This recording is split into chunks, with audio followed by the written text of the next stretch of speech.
que determina a duração do ano? Translação, quanto tempo ela demora para dar a volta no Sol. Né? O que a gente faz é dividir, né, o ano em 12 meses, os meses em semanas. Isso são coisas que a gente pode fazer para nossa conveniência. Mas o ano está determinado pelo movimento da Terra. Então, é mais ou menos isso. Na ciência, alguém define um padrão. O padrão do litro deve estar em algum lugar aí. Alguma coisa deve definir o litro, o quilo. Né? O quilo é quanto eu acho. Para mim 1 quilo é isso.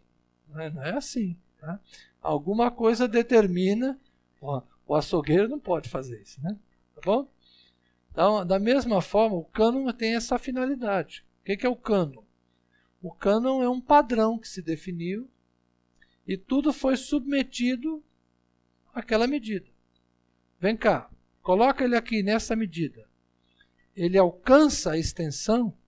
Ele tem a suficiência de tamanho? Tem. Passou? Se passou, não serve. Tem mais do que devia. Se faltou, também não serve. Não está no padrão. Então, o conceito de cânon é isso. Está na medida. Está no esquadro. Está no prumo. Está certinho. Tá bom? Então, os critérios vão começar a aparecer aí nesse código muratoriano que foi descoberto séculos depois. Né? Quais eram as dificuldades com alguns textos? Né? Marcos e Lucas são reconhecidos como discípulos dos apóstolos e por isso são aceitos. Então, quem é Marcos? Não, Marcos andava com Pedro, conforme diz lá a carta de Pedro, e andou com Paulo e com Barnabé, conforme Atos, e conforme o escrito paulino, na segunda carta de Timóteo, traz Marcos com você, porque ele me é útil. Né? Então, Marcos é alguém que andou com os apóstolos. Hebreus não era aceito porque a autoria paulina era questionada. Olha, eu tenho muito respeito por aquelas pessoas que gostam de chegar diante da igreja e dizer assim, irmãos, eu sei que muitos dizem que não sabemos quem é o autor de Hebreus, mas para mim não há dúvidas, para mim é o apóstolo Paulo. Você é muito petulante, você é muito arrogante e um grandíssimo idiota. Porque, ao fazer isso, você está dizendo que 2 milênios de pesquisa e de dúvidas da igreja, de gente que domina o grego no original, que comparou manuscrito com manuscrito, que estudou profundamente os historiadores da antiguidade, que examinou documentos que estão em bibliotecas que você nem sabe o nome. Eles não sabem dizer, mas você, no auge da sua iluminação especial que o Espírito Santo lhe deu, ao ler lá no fim de Hebreus, que fala alguma coisa de Timóteo, de não sei quem, você, na sua grande sabedoria, concluiu que é Paulo. Então, parabéns por essa segurança que a tua arrogância te deu, mas eu lamento dizer, não faça uma bobagem dessa. Né? São 2 milênios de gente que aprendeu a conviver com a Epístola aos Hebreus, admitindo que não se sabe quem é o autor. Então, não vem contar vantagem lá diante da igreja. Para mim, para com isso. Né? Te humilha na presença do Senhor. Vamos lá. O que importa nesse caso, né, é a proximidade com a revelação trazida ao mundo por meio de Jesus Cristo, que era garantida por uma testemunha ocular. Ou seja, para eles era importante que o livro tivesse sido produzido por alguém ou que pessoalmente foi testemunha ocular, mas isso desqualificaria Paulo, né, ou que tenha andado com quem foi testemunha ocular. Além disso, outro critério era se o livro tinha sido usado e aceito por todas as igrejas. Eles consideravam se o livro havia circulado abundantemente nas diversas igrejas da antiguidade e se as outras igrejas aceitavam. Então, são critérios bem objetivos. Quem escreveu o livro andou com Jesus ou com um dos apóstolos? Andou. Ponto para o livro. Né? As igrejas leram esse livro, dão testemunho dele, as igrejas aceitaram, as igrejas da antiguidade aceitaram, porque se as igrejas da antiguidade não aceitaram, nós não temos razão para hoje aceitar. Então, para nós é importante o testemunho das igrejas da antiguidade, assim pensavam eles. Né?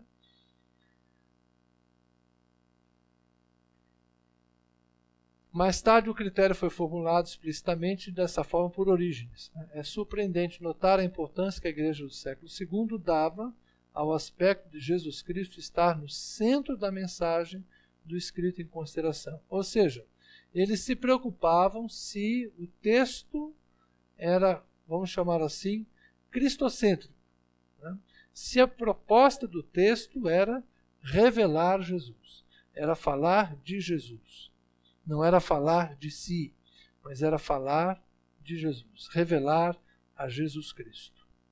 Se a gente usasse esse critério hoje para aquilo que a gente canta, para aquilo que a gente prega, para aquilo que a gente faz nas nossas liturgias, talvez a gente funcionasse bastante melhor.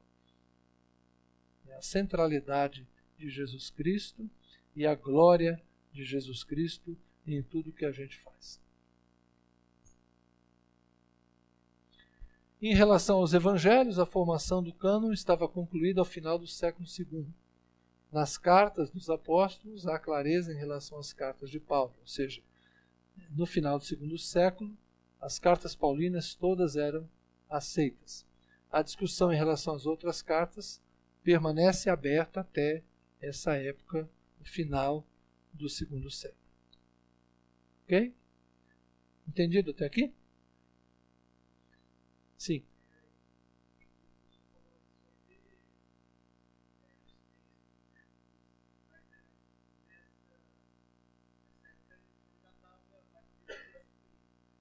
Sim.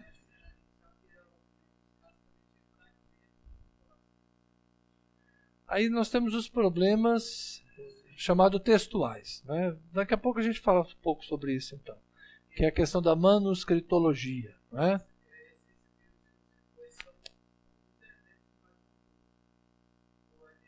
Não, eu estou falando mais dos canônicos. Tá? Mas tem outros. Depois a gente pode ver a lista aqui dos que foram rejeitados também. Né? É uma lista muito. Na verdade, existe uma Bíblia. Chegou a ver, Jofre? Você tem lá? Não tem, né? Existe um livro que é uma verdadeira Bíblia, os Apócrifos da Bíblia. É desse tamanho. Foi editado há pouco tempo atrás por eu acho que o Instituto Cristão de Pesquisa, o ICP, se me falha a memória, que fez a Bíblia, os Apócrifos da Bíblia. Depois a fonte fez, né? Então eu tenho lá em casa, eu ia trazer para mostrar para vocês, mas acabei, depois que está no meio do caminho, falei, esqueci de pegar o livro. Mas é uma outra Bíblia paralela, né, desses textos que não foram aceitos. E a gente tem eles hoje, inclusive traduzidos para o português também. Mas eles têm muito menos cópias do que os canônicos. Porque os reconhecidamente canônicos, eles foram copiados diversas vezes porque eram lidos em diversas igrejas. Principalmente na Idade Média se produziram abundantes manuscritos. Os não canônicos, não com o mesmo número. Então a gente não tem tanta confiabilidade até mesmo do texto que a gente tem. Isso aqui é um outro assunto que já a gente comenta. O processo da formação do cânon só chega ao seu final no século IV, portanto, o século IV começa no ano 301, termina no ano 400, certo? A Igreja do Oriente declara como canônicos, por meio da 39ª Carta Pascal de Atanásio, 367 d.C., os 27 livros que temos no Novo Testamento. Então, é a Igreja do Oriente, em 367, que vai definir o seu padrão, o seu cânon, esses 27. Nessa carta, o termo cânon é usado pela primeira vez para denominar os critérios para os livros aceitos pela Igreja. Pela intervenção de Jerônimo, essa definição é aceita pela Igreja no Ocidente nos sínodos de Hipona, Régia, em 393, e Cartago, em 397. Ocasião em que a carta aos Hebreus é colocada entre as cartas de Paulo, ou seja, ela entrou na mesma sequência, né? Se a gente pensar bem, nós temos as 9 cartas às igrejas, as 4 pastorais, e depois entra a carta de Paulo. Aqui provavelmente ela entrou no conjunto das cartas às igrejas. Tá? E aí cria esse impasse, né? A gente não sabe quem é o autor, mas deixa ela junto com as cartas de Paulo, porque ela tem mais semelhança.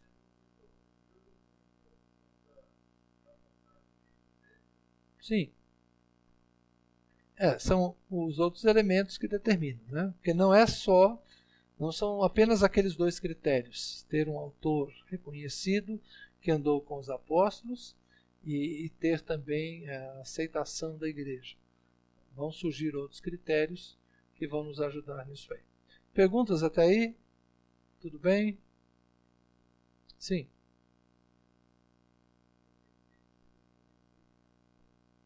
Sim. 4. São as Tito, Timóteo e Filemão. Certo? São 9 as igrejas, 2 de Timóteo, Tito e Filemão. Aí dá 13.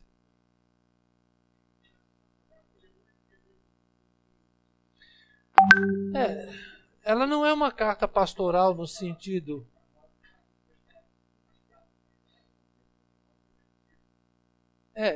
A dificuldade que a gente tem em classificar Filemão é porque as 2 cartas a Timóteo e a Tito são escritas a pastores. Elas não são pastorais porque Paulo usa um tom pastoral apenas. Paulo está pastoreando os pastores. É por isso que elas são chamadas de pastorais. A carta a Filemão é uma carta única. Ela acompanha a carta aos Colossenses, porque aparentemente Filemão vivia em Colossos, e o Onésimo é mandado de volta para o seu senhor, com uma carta de recomendação, vamos chamar assim, e um pedido de acolhimento pessoal do apóstolo Paulo. É quase como uma carta pessoal. Então, se eu tivesse que definir as cartas paulinas, eu diria que Paulo tem 9 cartas às igrejas, 3 cartas pastorais e uma correspondência pessoal. Né? Mas isso é uma coisa que não faz muito o estilo, né, da gente. Tudo bem, gente? Sem perguntas? Então vamos lá. Essa apostila aqui vai ser disponibilizada para vocês. E fala um pouco da formação do cânon. Né? Uma coisa que eu quero deixar claro para vocês é, por exemplo, as cartas paulinas aos Coríntios. Quando Paulo escreve aquele que nós chamamos de a primeira carta de Paulo aos Coríntios, nessa carta tem uma frase: eu já vos escrevi, eu já vos ensinei, eu já vos disse por carta. Então, na própria primeira carta de Paulo aos Coríntios, está dizendo que existiu uma anterior. Então, a gente brinca que a primeira carta de Paulo aos Coríntios, na verdade, é a segunda. Porque se ela está dizendo eu já vos escrevi por carta, tem alguma outra que a gente não tem. Aí nós temos a segunda carta. A segunda carta, ela tem algumas dificuldades de lógica, vamos dizer assim, de compreensão linear do texto. Então, alguns acham que a segunda carta, na verdade, é a junção daquela que deveria ter sido a primeira com aquela que deveria ser a terceira.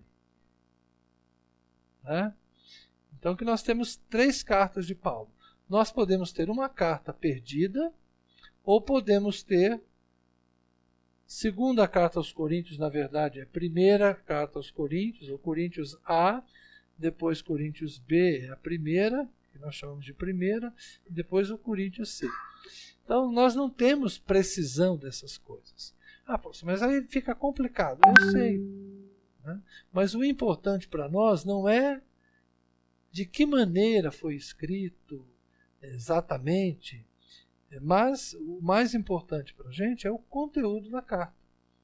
Então podem ter chegado em Corinto 3 cartas paulinas e o pessoal depois, na hora de copiar, né, transformou numa coisa só.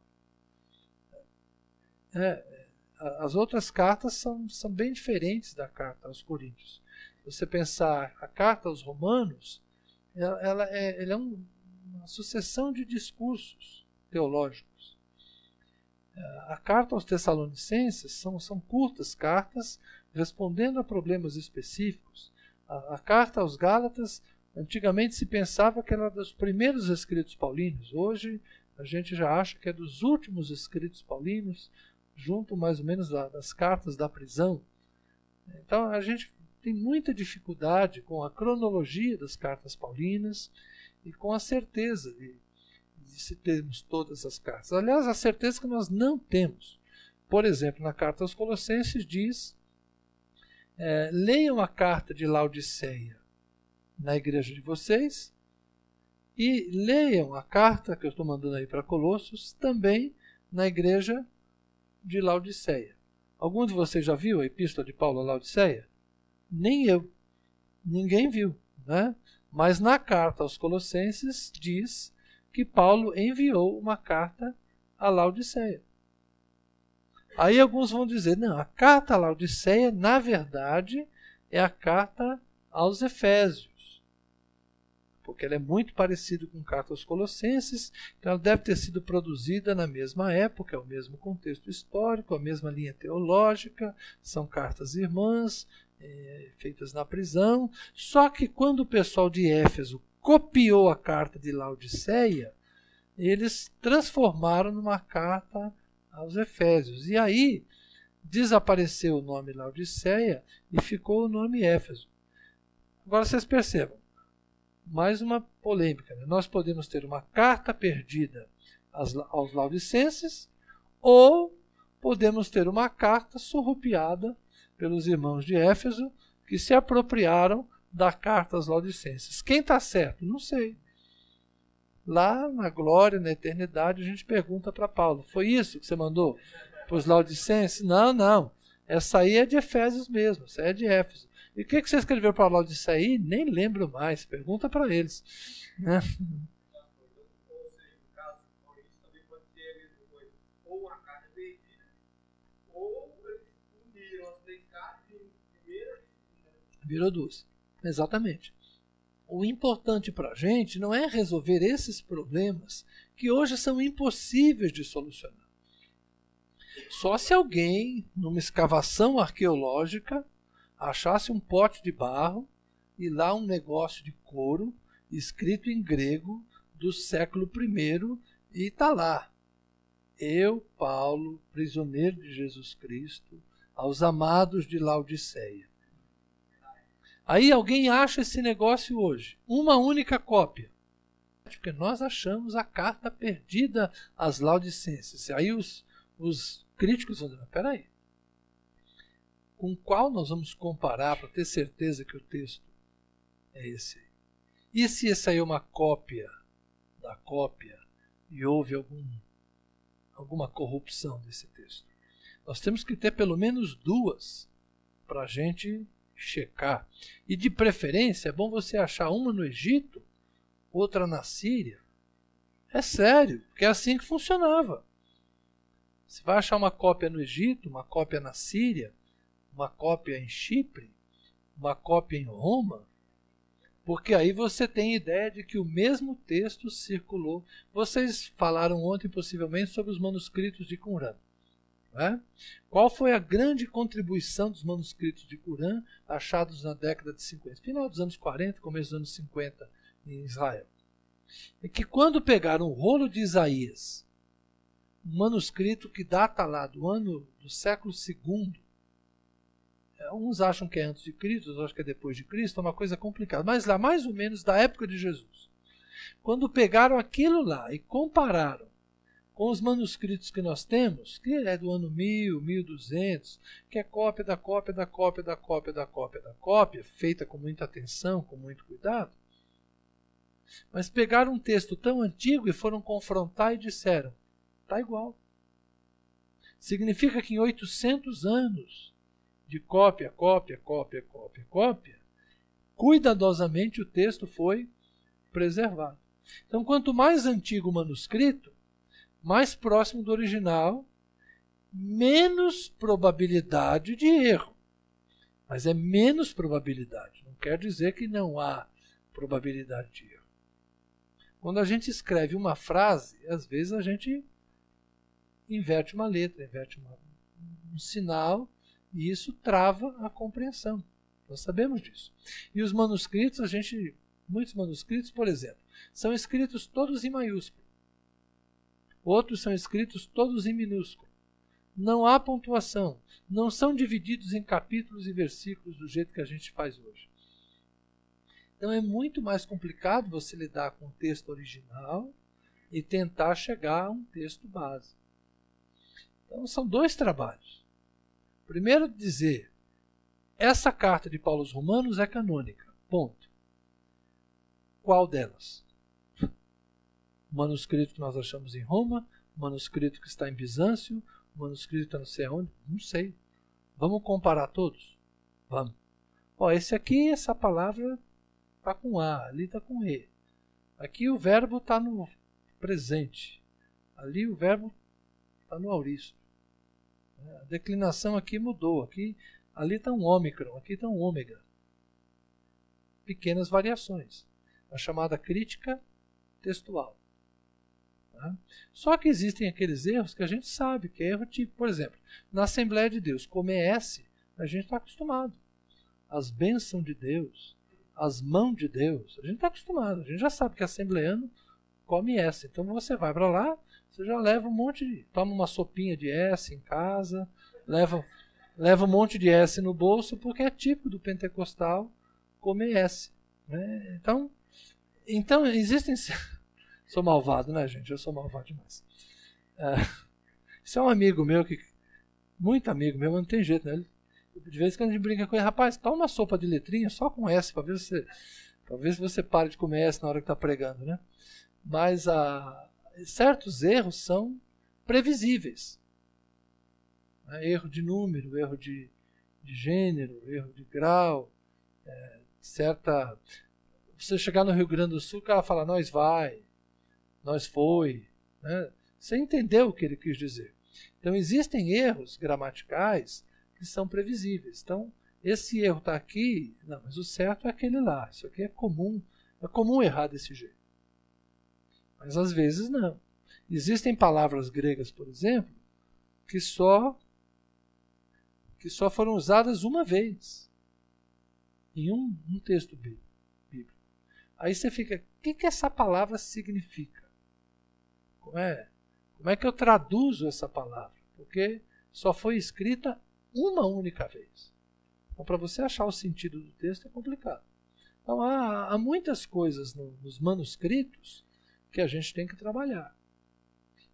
Em português, nós temos duas escolas, vamos dizer assim. Né?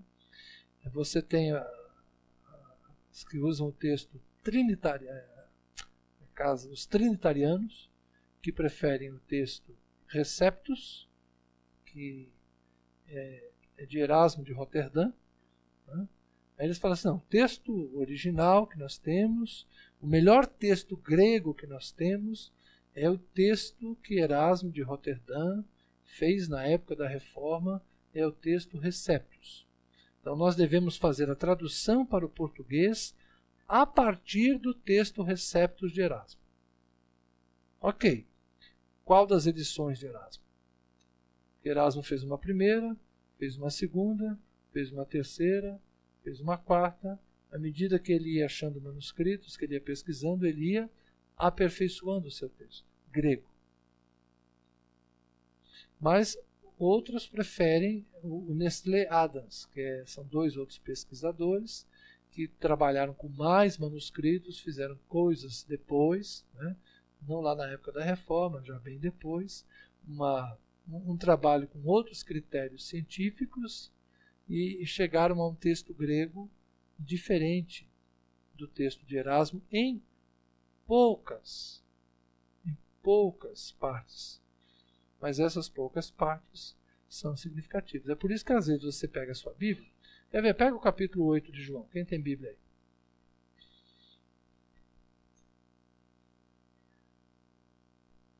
Capítulo 8 de João. Erasmo de Roterdã, Nestlé, Adams.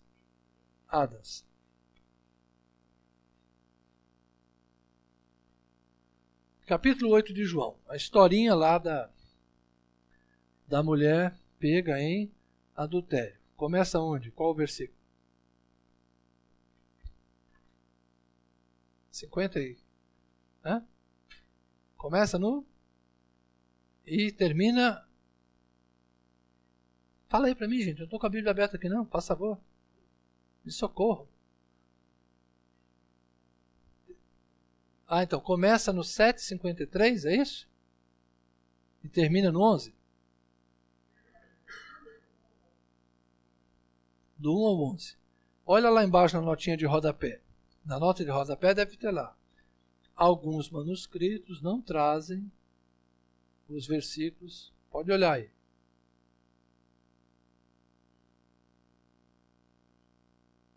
Tá vendo? Não, tem sim, meu filho.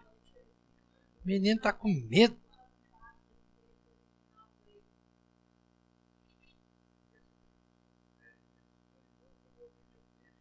É, pentecostal esconde essas coisas. Tem medo dos crentes desviar, né, rapaz?